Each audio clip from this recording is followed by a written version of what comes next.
ঈদের আনন্দ ভাগ করে নিতে ঈদের দিনে মানবতার ফেরিওয়ালা হাজী মোহাম্মদ আলমগীর হোসেনের একবেলার খাবার বিতরণ। পূর্ব বাড্ডা কবরস্থানের সামনে হতদরিদ্র ৩০০ অসহায়দের মাঝে একবেলার খাবার বিতরণ করেন মানবতার ফেরিওয়ালা হাজী মোহাম্মদ আলমগীর হোসেন।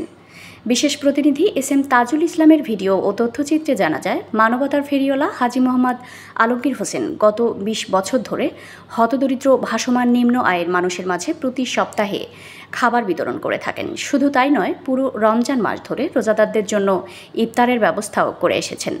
তারই ধারাবাহিকতায় ছোট ছেলে জিদান ও একমাত্র কন্যা আনিকাকে সাথে নিয়ে পূর্ব বাড্ডা কবরস্থানের সামনে হতদরিদ্র অসহায় ৩০০ ভাসমান মানুষের মাঝে ঈদের আনন্দ ভাগ করে নিতে ঈদের দিন একবেলার খাবার বিতরণ করেন তিনি। এ সময় সাথে ছিলেন বন্ধুমহল ও তার স্বেচ্ছাসেবক দল।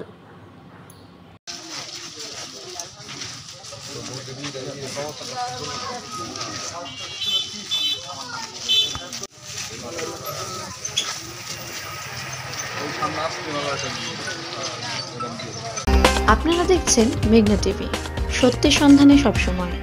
এছাড়া দেশ বিদেশের নিত্য নতুন খবর জানতে মেঘনা টিভির ফেসবুক পেজ facebook+meghna tv.bd তে লাইক দিয়ে আমাদের সাথেই থাকুন।